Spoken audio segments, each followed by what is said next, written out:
Hi, in this video I'm going to go over another example about applications of vectors.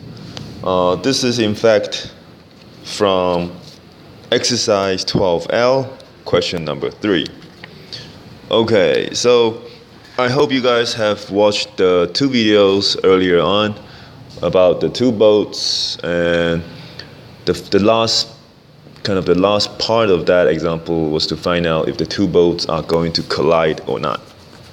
So now, in this question, it's a little bit different now, but you can see that they're kind of asking us pretty much the same thing as well.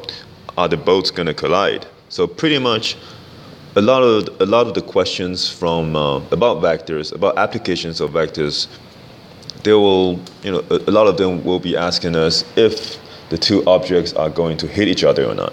So go ahead and pause the video, try to understand the video. Try to understand the question a little bit. Okay, now I hope you guys have read the question.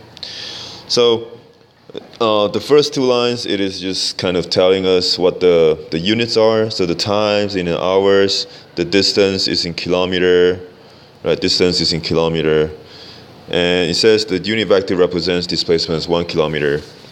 And then it says at 3 o'clock, a man standing on the top of a cliff looking out to the sea, and he saw two ships traveling.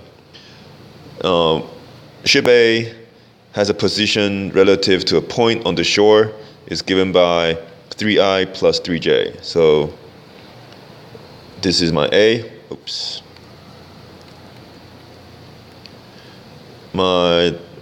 The position relative to a point on the shore, which means that tells us the position vector is 3i plus 3j.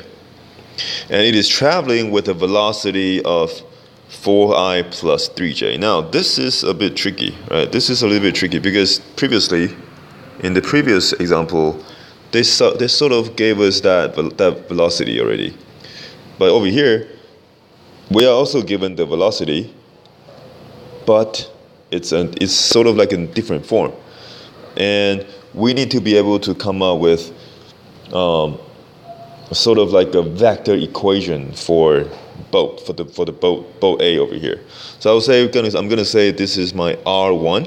Okay, this is my R1, and it has a position of 3, 3. So R1 is equal to 3, 3 plus T multiplied by the velocity vector, right? The velocity vector. So this is for my boat A. Now for my boat B, which say R2, that will be the position is at 4, 3. So position is at 4, 3, and then I'm gonna add, say, the time multiplied by the velocity, which is 3, 3. Right. All right. So this, I hope you guys see the difference here. The previous example, they gave us the equation here, right? They gave us this equation. Oh, sorry. They gave us the equation over here.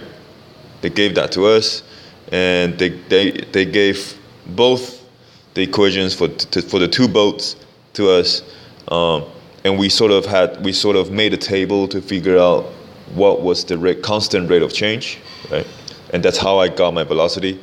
Whereas for this example, they gave us the velocity vector already, and we need to be able to come up with sort of this like a vector equation kind of for the two boats. So now that I have my R1, which is the vector equation of my boat A, my R2 is the vector equation of my boat B. Now let's try to solve the problem. Okay, so for part A, the time at which the two ships will collide if one does not change course. So let's say, assuming that they are going to come, so let's say my boat A goes in that direction, right? This is my boat A, it goes in that direction. And let's say my boat B goes in that direction, right? So at one point, they will collide, right? So, but they want us to find when.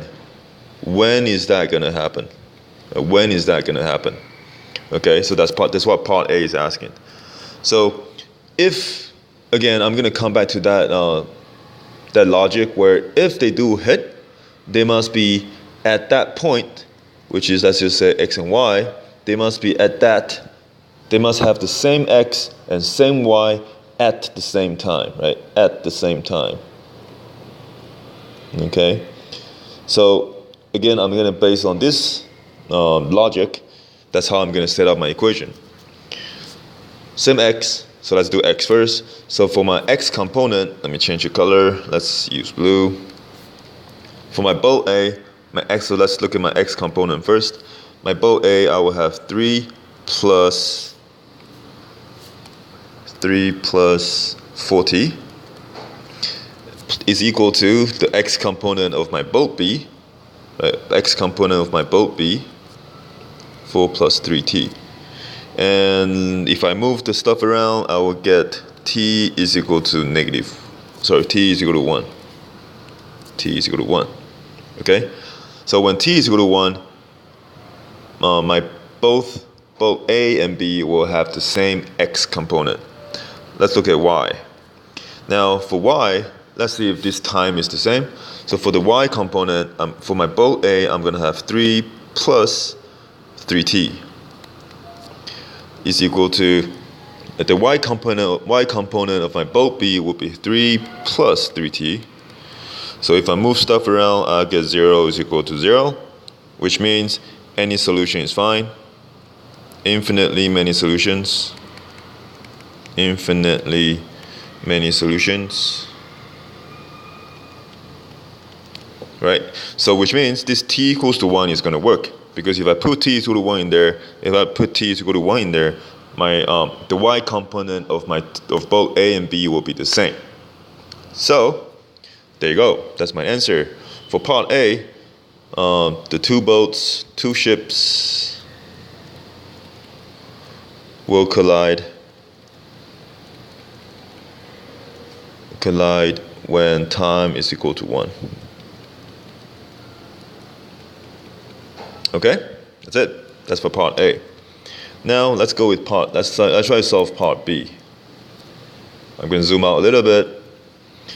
So for part B, the point at which the ships will collide. So now this is part A. We find when. For part B, we have to find where it is. Where it is. So where are they going to collide? So now since they're going to collide, then that means they must have the same x and the same y component, regardless of which boat I look at, right? So when time is equal to 1, I can find the point of collision by using either my R1 or my R2. Does that make sense? Because they should give me the same value anyway, because that's my point of collision at that time, right? So I'm gonna put this in my R1, right? So my R1 is equal to 3 plus my t is equal to 1 now, right? My t over here, this is equal to 1 multiplied by 3. And that will give me, so this is 7 and 6. If you don't believe me, you can put this in let me change the color. Let's try with purple. So if I put this in R2, if I put this instead of R1, let's say I don't use R1, I use R2, right? So put t is equal to 1 in R2, then I'm gonna have my R2 is equal to 3 plus my t is equal to 1 multiplied by 3, which will also give me 6. So these two boats will collide with each other when time is equal to 1 at a position vector of 6, right? 6, and that's it. I hope you guys found this video helpful, and I'll see you guys later. Bye.